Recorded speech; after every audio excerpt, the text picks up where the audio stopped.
4:02. I think we'll go ahead and get started. We have a small but mighty crew here today to talk about a few changes to the rules for the Community Renewable Energy Grant Program. I'm Christy Splitt. I'm a Government Relations Coordinator at the department. Also just like to run meetings, so here I am. And I would love to just introduce James and have him and Jason and anyone else that is here from our staff that want to say hello to the folks that we have here today. And for those that are here today, if you just introduce yourself in the chat and with the organization that you are with, that would be great. James, do you want to go to the next slide? And then we can do, or do you want to do introductions here? Yeah, we can maybe we'll do introductions and then I'll dive in here if that works. Sure. Yeah, I can kick us off with introductions. My name's James Kogel, policy analyst here at Odo, and I am the administrative rule coordinator. So I'll be working through the rulemaking process for the program. Thanks. Jason and then Deward. Hi, my name is Jason Knaus. I'm the Senior Incentive Program Analyst for the Community Renewable Energy Grant Program. Great. Deward, and then we'll do Patricia and then Pondian. Hi, I'm Deward Headley. I'm the manager for the CREP program. Glad to be here. Hi, I'm Patricia Phillips. I'm the new incentives analyst for the CREP program, and I am also doing double duty and running the webinar. So if you have any issues with raising your hand or access, just let me know through the chat. Thank you. You're on mute, Pondian. Thanks, Christy. I'm Pondian Krishnaswamy. I'm the Assistant Director for Energy Development Services Division. Back to you, Christy. Thank you. And then with that, just to tell everyone on the line a little bit about the Department of Energy, we have a mission that's related to helping Oregonians make informed decisions and also to maintain a resilient and affordable energy system. And obviously, the Community Renewable Energy Grant Program is a way that we help with maintaining that resilient and affordable energy system. So it's pretty directly related to our mission. We're excited to do the work.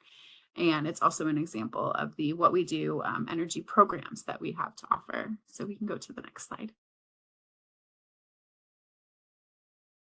So today we're just going to talk a little bit about logistics for the call, and then I'm going to turn things over for much of the agenda to James Kogel, who's our rulemaking coordinator for this.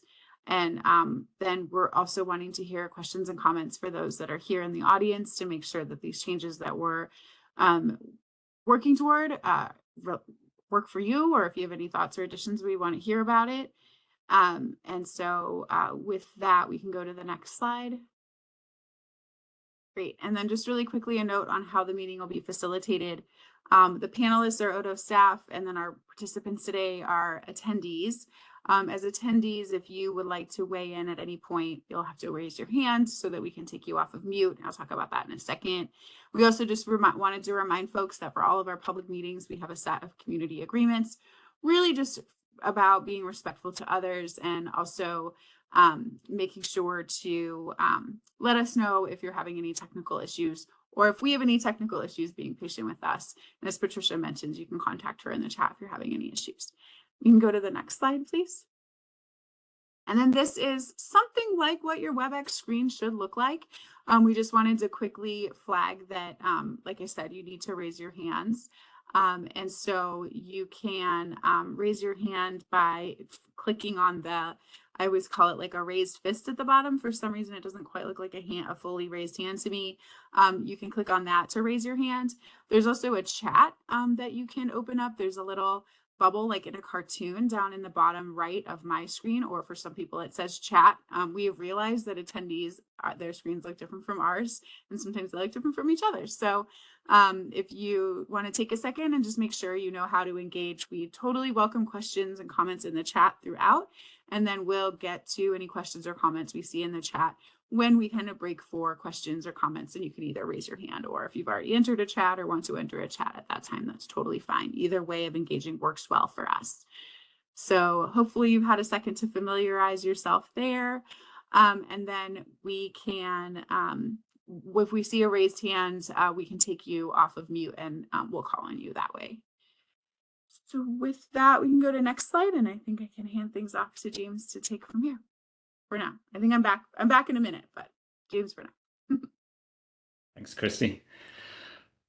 So yeah, I thought I'd just begin today with a very brief outline of the program. So the Community Renewable Energy Grant Program is a competitive grant program open to public bodies, Oregon tribes, and consumer-owned utilities. And grants are available to offset the cost to plan and construct community renewable energy projects that provide direct benefits to communities in Oregon.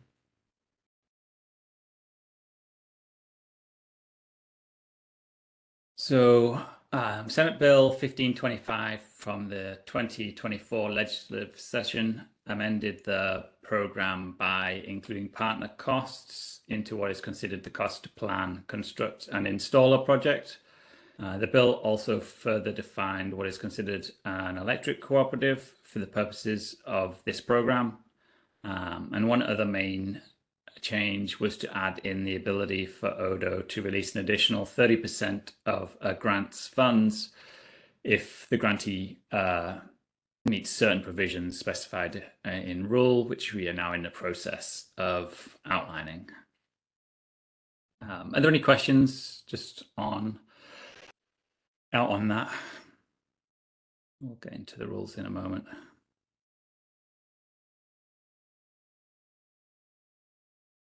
Jennifer has her hand up.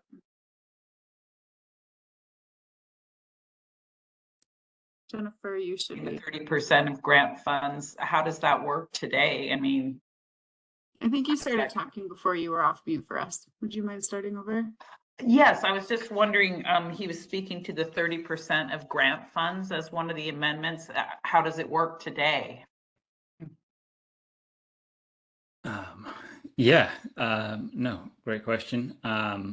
So at the moment we allow 30%, and I'll get into this in a little bit, but I can just give an overview now that right now we have the ability to have like 30% of the funds, grant funds may be released once a performance agreement has been fully signed.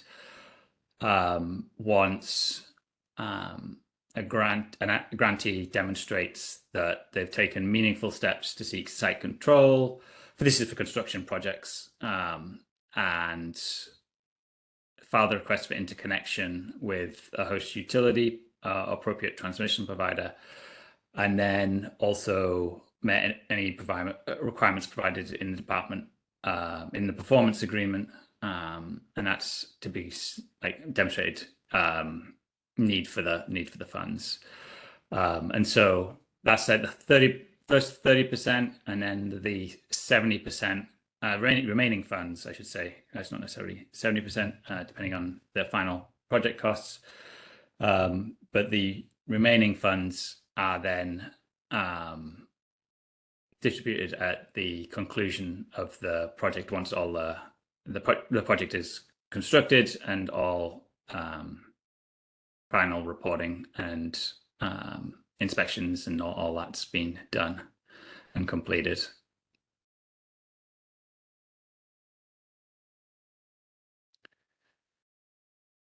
Hopefully that answers the question.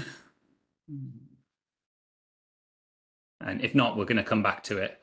I'll give it an overview again later on when we get into the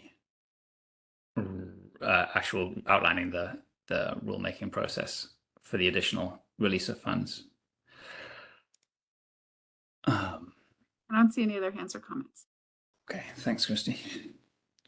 So I'll provide a high-level summary of the rulemaking process now. We're starting off with stakeholder consultation, which we're in at the moment. And after considering all the feedback and drafting the rules, we'll file them with the Secretary of State. Once that happens, that kicks off another comment period during which we seek additional feedback on actual draft rule language and the language, the impacts of the language. And then we review and consider all this information and comments received, and then finalize the rules and file them with the Secretary of State. And then only then will the rules become effective. And this process can take a varying length of time. And for this rulemaking, we anticipate it taking approximately somewhere between 3 and 6 months, but that time may change.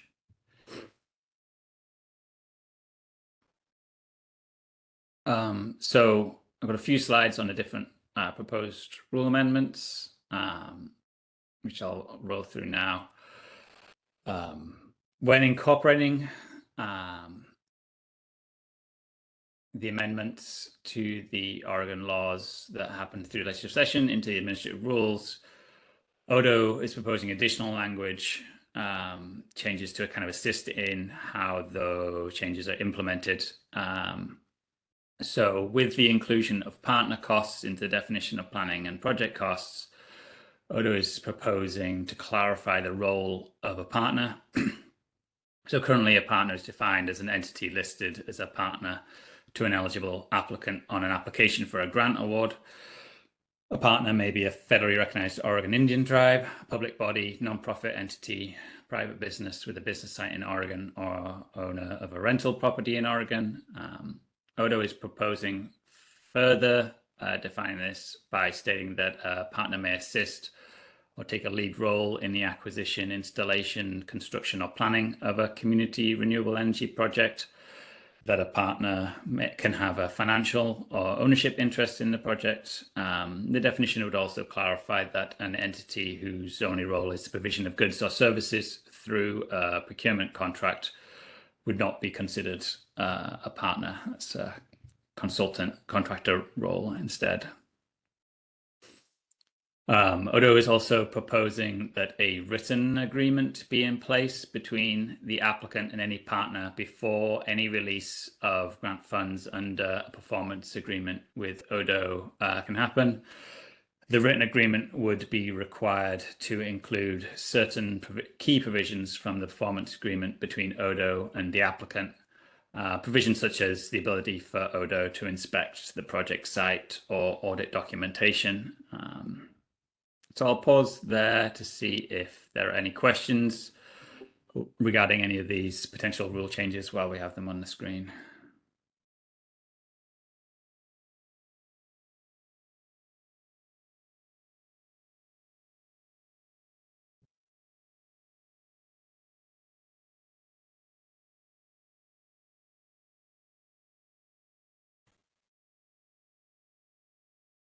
Okay. Be quiet on here. All right, I'll move on. So, as I mentioned, the legislative amendment providing an additional release of grant funds for construction projects provided the ability for Odo to establish requirements for the release of funds in rule. So, as I mentioned earlier, the first 30% of grant funding may be released upon entering the performance agreement if the applicant demonstrates having taken meaningful steps to seek site control, file the request for interconnection with the host utility or appropriate transmission provider, and met other requirements that are in provided by the department in the performance agreement. Odo is proposed, so that was the initial 30%, and then this new amendment provides the ability for us to distribute an additional 30% of the grant funds before the project is kind of fully complete, operational, commissioned, and all inspections have been taken place. And so the requirements we're looking at adding in that the applicant or partner has fulfilled all the requirements for the release of the first 30%. So you couldn't just kind of jump and to the second one, you'd have to have completed the first requirements for the first 30% release. That the grantee demonstrates they or a partner has incurred a minimum of 25% of projected grant monies on eligible costs prior to the request for the release of additional funds. So, and then also provided an updated budget that details eligible and ineligible costs that have been provided.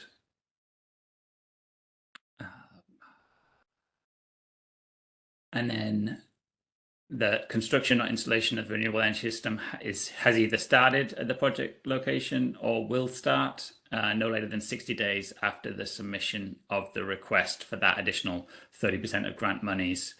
And then also there's a requirement that you would need to there's a requirement that construction projects start within the first year of the performance agreement. So that start time would need to be within that time as well.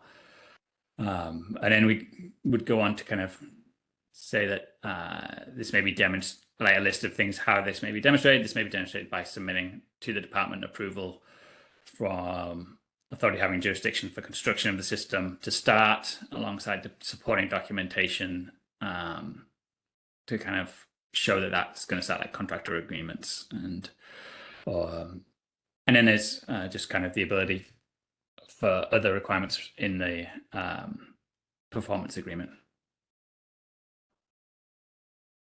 And then the remaining grant funds is kind of released at the end of the construction, following fulfillment of all kind of final reporting requirements outlined in the performance agreement.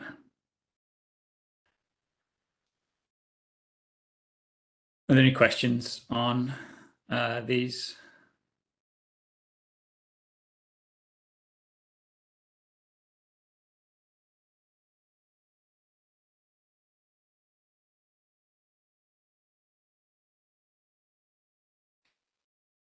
And there'll be another opportunity to ask questions, provide comments at the end of the presentation as well.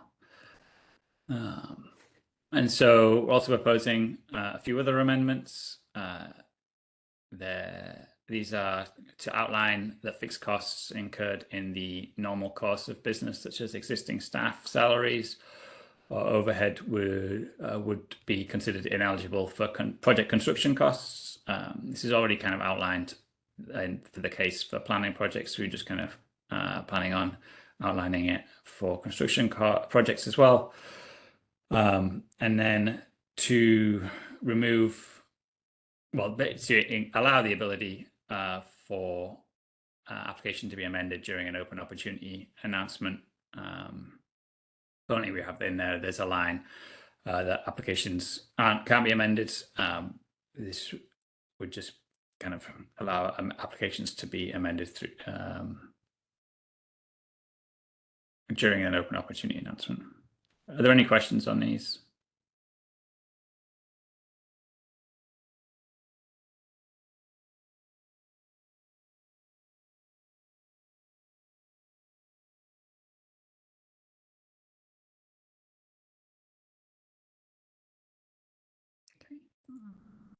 While we have a second, before we get into questions and comments, thanks Jennifer for introducing yourself in the chat. We'd love to know who else is here. So if anyone hasn't introduced themselves in the chat yet and are willing, that'd be great. And I'll turn things back to James to talk about what's next. Sure, yeah, we just want to hear what you think of the proposed rule amendments, whether they will have, whether you have other suggestions, were there any concerns about any of these changes, or any solutions that you might have to those concerns. If you have questions about anything that we've presented on today or in the program in general as well, please ask. As a reminder, we're still very early on in the rulemaking process. I want to gather as much feedback as possible before we enter the comment period on the draft rule language. You can submit any comments or questions by email. We've got the program email address up on the screen there, community.grants@energy.oregon.gov. If you could submit those by June 7th, that would be great. There'll be another opportunity to provide comments at the end of the June 10th Program Advisory Committee meeting as well. So yeah, just keen if anybody has any questions or comments. It'd be great to hear from people.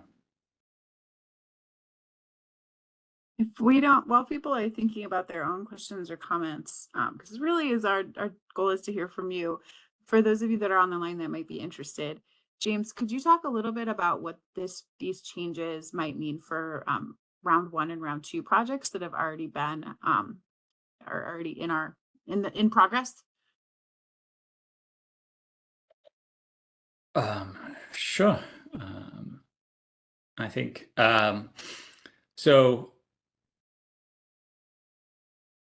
Currently, the agreements in place would kind of for those round 1 and round 2 agreements would be remain as they are, but then these rule changes could, if one of those round 1 and round 2 projects wanted to request the ability to kind of get these additional payments, that we can amend the ability to amend the performance agreements to enable that to happen.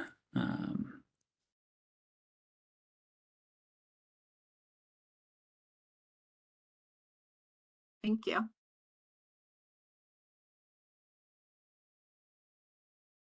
And I don't see any other hands up or any questions in the chat at this point. So we have plenty of time left, so we can hang out for a little while and just let people marinate on things. Yeah, and I'm happy to go back to any of the previous slides as well.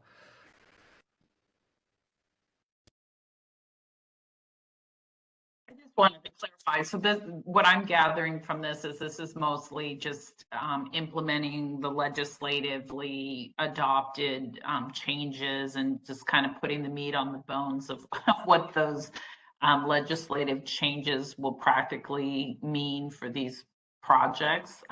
So there's no like significant policy changes other than those that had been authorized by the legislature. Am I summarizing that correctly?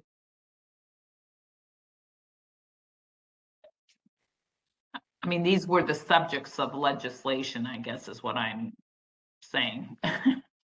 Yeah, Okay. I mean, it's an easy one for me to answer too. But yeah, this rulemaking is entirely about complying with legislation that passed. So it's just kind of a routine. I'm gathering just even based on the number of participants, it seems like it's a pretty routine thing. So I appreciate hearing about it. Yeah, I think that's true. I mean, that said, we have a rulemaking open, and if we don't have the rulemaking open yet, this is like the pre-conversation. So if there are other things that folks want to bring to the table that we can evaluate, this is the time to do that before we open a formal rulemaking process. I see. Okay, thank you. Or it's a nice opportunity to do so that the formal rulemaking process isn't extended by getting those concepts in the queue first to begin with.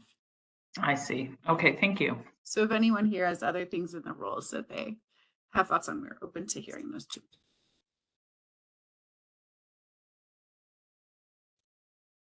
But like you said, for the most part, I think it's pretty routine, small crowd, and not a lot of folks having concerns, sounds like.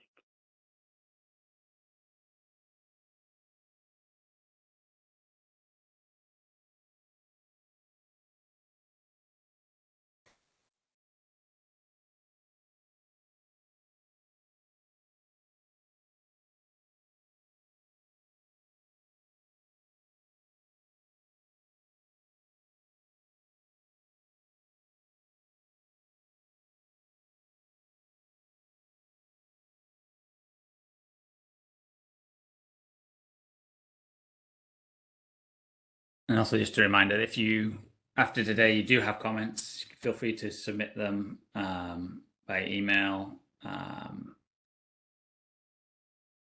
So yeah, we've got the email address on the screen, so feel free to kind of send it to the team after today as well.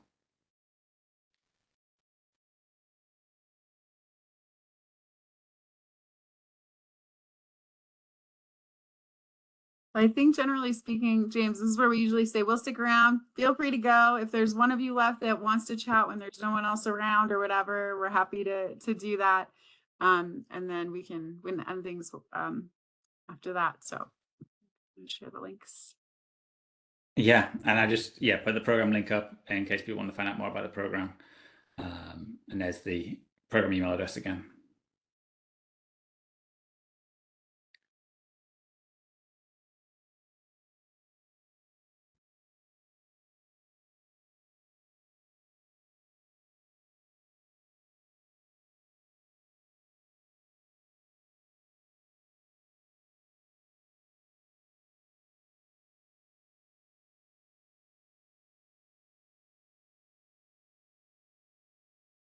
I think that's all the attendees.